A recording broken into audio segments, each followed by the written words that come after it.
தரிசனம், இது திவ்ய தரிசனம்.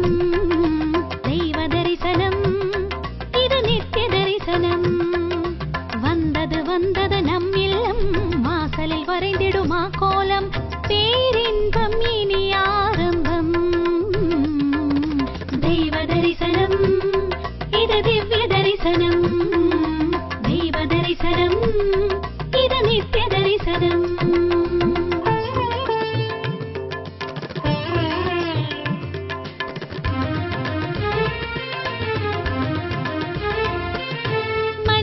புனிதம் ஆக்குவது தெய்வ தரிசனம். மனதினில் சலனம் போக்குவது தெய்வ தரிசனம். நிம்மதி நிம்மதி நம் சொந்தம், வாழ்வினில் அருள்வது இறைபந்தம். வாராதோ பேரானந்தம். தெய்வ தரிசனம், இது திவ்ய தரிசனம். தெய்வ தரிசனம், இது நித்திய தரிசனம். தெய்வ தரிசனம், இது திவ்ய தரிசனம். தெய்வ தரிசனம், இது நித்திய தரிசனம்.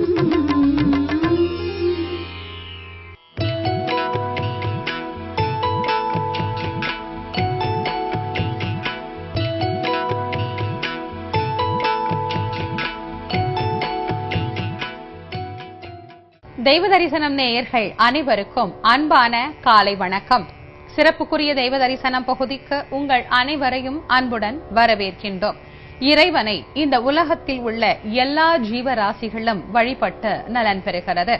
நாம் மட்டும்தான் இறைவனை வழிபடுகின்றோம் என்கின்ற எண்ணம் அவ்வப்போது நம்முடைய மனதில் ஏற்பட்டுவிடக்கூடாது. எல்லா ஜீவராசிகளும் இறைவனை வணங்கித்தான் வாழ்கிறது என்பதை நாம் உணர்ந்து கொள்ள வேண்டும் என்பதற்காகத்தான் இறைவன் சில திருத்தலங்களை நமக்காக அருளியிருக்கின்றார். கழுகு இறைவனை வழிபட்டது, எறும்பு இறைவனை வழிபட்டது, யானை இறைவனை வழிபட்டது. இப்படி உலகத்தில் உள்ள அத்தனை ஜீவராசிகளும் இறைவனை வழிபட்டு நலன் பெற்றிருக்கின்றது. அதில் ஒரு சிறப்பான ஆலயத்தை தான் நாம் இன்றைய தினம் வழிபட இருக்கின்றோம். கடலில் வாழக்கூடிய உயிரினங்களில் ஒன்றாகியது மீன். மச்சம் என்று சொல்லப்படக்கூடிய இந்த மீன் மிகவும் சிறப்பு பெற்றது. எம்பெருமான் நாராயணர் மச்ச அவதாரம் என்கின்ற ஓர் அவதாரத்தையே இவ்வுலகிற்கு தந்துள்ளார். அப்படி சிறப்பு பெற்ற இந்த மச்சம் என்று சொல்லக்கூடிய மீன் கூட சிவபெருமானை வழிபட்டு நலன் பெற்றிருப்பது என்பதற்கு அடையாளமாக விளங்கக்கூடிய ஒரு சிறப்புக்குரிய ஆலயத்தை தான் நாம் இன்றைய தினம் வழிபட இருக்கின்றோம். மச்ச புரீஸ்வரர் என்கின்ற நாமத்துடன் இறைவன் இங்கே எழுந்தருளி அருள் புரிகின்றார். இந்த ஆலயம் அமைந்திருப்பது பாபநாசம். பாபநாசம் என்று சொன்ன உடனேயே பலருக்கும் 2-3 பாபநாசங்கள் நினைவிற்கு வரும். ஆனால் இந்த பாபநாசமானது தஞ்சாவூர் கும்பகோணம் நெடும் சாலையில் இடையே அமைந்திருக்கக்கூடிய பாபநாசம். சோழநாடு சோறுடைத்து என்கின்ற வார்த்தைக்கு ஏற்ப சோறு என்றால் ஞானம். ஞானம் என்பது மனிதர்களுக்கு மட்டுமல்ல, இப்பகுதியில் இருக்கிற எல்லா ஜீவராசிகளுக்கும் உண்டு என்பதை காட்டக்கூடிய வகையில் அமைந்திருக்கக்கூடிய இந்த அருமையான ஆலயத்தை தான் நாம் இன்றைய தினம் தரிசிக்க போகின்றோம். வாருங்கள், ஒரு மீன் இறைவனை வழிபட்டு நலன் பெற்ற மச்ச புரீஸ்வரரை நாமும் வழிபட்டு நலன் பெறலாம்.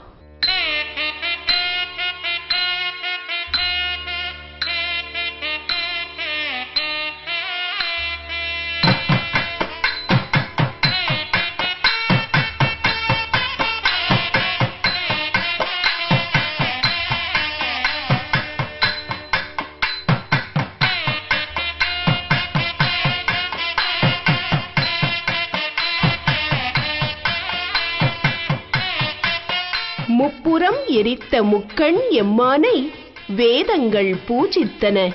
அதனால் திருமறை காடு என்றே அந்த தலத்துக்கு பெயர் வந்தது. வேதாரண்யம் என்பது இன்றைய பெயர். சிற்றுயிர்களான எறும்புகள் பூஜித்தன. அதனால் திருவெரும்பூர் என்பது அந்த தலத்தின் பெயராயிற்று.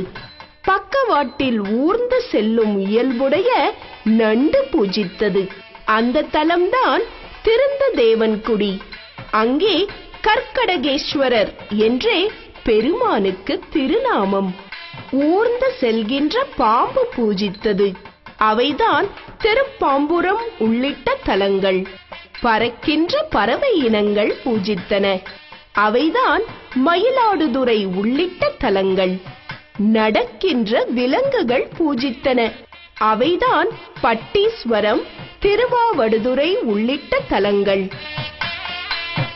இந்த வரிசையில் நீரில் நீந்துகின்ற மீன் கண்ணுதர் கடவுளை பூஜித்த தலம் கோவில் தேவராயன் பேட்டை. தஞ்சாவூர் மாவட்டம் பாபநாசத்துக்கு அருகே உள்ளது இந்த தலம். இங்கேதான் மீனால் வணங்கி வழிபடப்பட்ட மச்சபுரீஸ்வரர் சுகந்த குந்தளாம்பிகை சமேதராக கோவில் கொண்டிருக்கிறார்.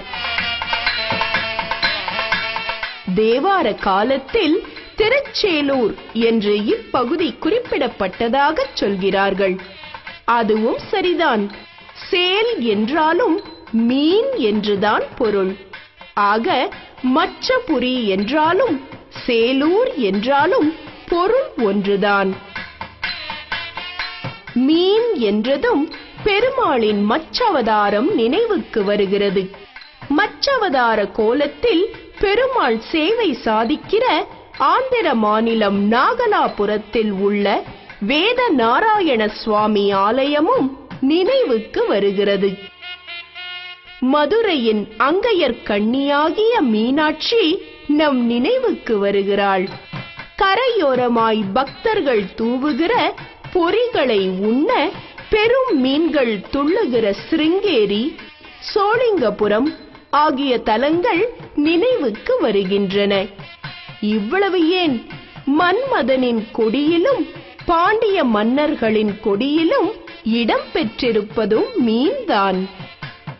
நவகிரகங்களில் மீன ராசியை குறிப்பதும் மீன்தான். அதனால் மீன ராசிக்காரர்கள் வழிபட வேண்டிய தலமாகவும் மீன ராசிக்காரர்களுக்கான பரிகார தலமாகவும் விளங்குகிறது தஞ்சை மாவட்டம் பாபநாசம் அருகே கோவில் தேவராயன் பேட்டையில் அமைந்துள்ள மச்சபுரீஸ்வரர் திருக்கோவில். பிரம்மாண்டமான ராஜகோபுரம் போன்ற அமைப்பு இல்லைதான். ஆனாலும் அதற்கான கம்பீரம் குறையாமல் எழிலுற துலங்குகிறது ஆலய முகப்பு.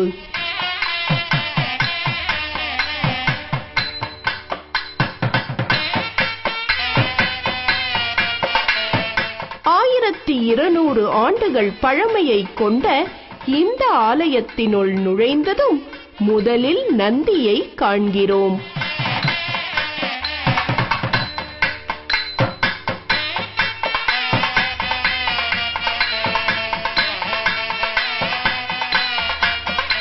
நந்தியை தொழுது அனுமதி பெற்று ஆலய வலம் வர ஆரம்பிக்கிறோம்.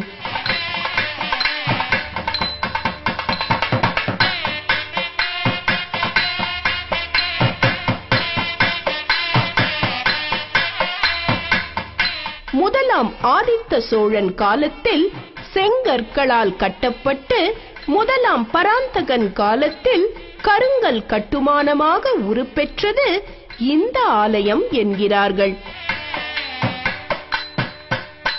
அதைத் தொடர்ந்து அரசுக்கு வந்த சோழ மன்னர்களாலும் அதை அடுத்து ஆட்சி செய்த விஜயநகர பேரரசு மற்றும் மராத்திய மன்னர்களாலும் புரக்கப்பட்டு வந்தது இந்த மச்சபுரீஸ்வரர் ஆலயம் என்பதை கல்வெட்டுகளால் அறிகிறோம்.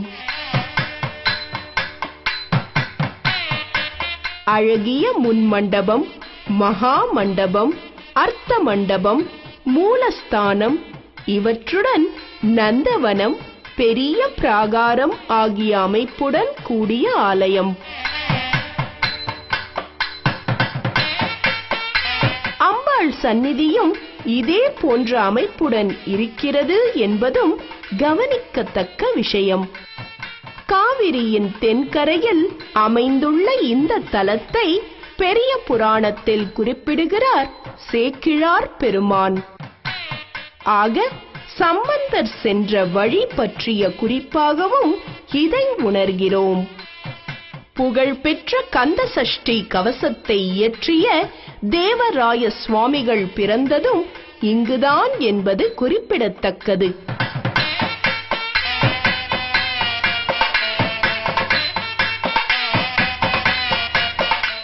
அர்ச்சாவதாரம் எடுத்து உலகத்தை காத்த மகாவிஷ்ணு மீண்டும் தம்முடைய சுய உருவை அடைய இங்கே எழுந்தருளியுள்ள பெருமானை தொழுது நலமடைந்தார் என்கிறது தலப்புராணம். அதனாலேயே இங்குள்ள பெருமானுக்கு மச்சபுரீஸ்வரர் என்று திருநாமம். அதை உணர்த்தும் விதமாக மீன் ஒன்று சிவபிரானின் லிங்க திருமேனியை வழிபடுவது போன்ற புடைப்பு ஒன்றை முன் மண்டபத்தில் காண்கிறோம். பிராகாரத்தில் ஏராளமான சந்நிதிகள்.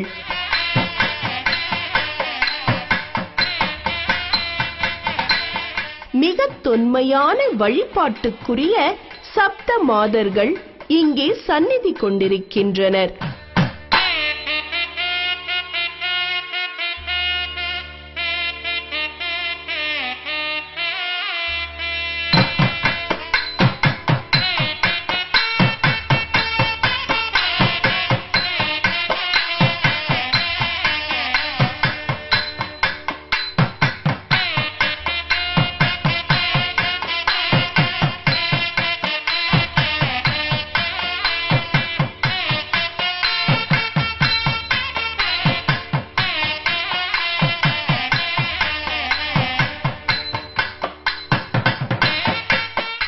தனிச்சந்நிதியில் விநாயகராக அருள் பாலிக்கும் விநாயகரை அடுத்து காண்கிறோம்.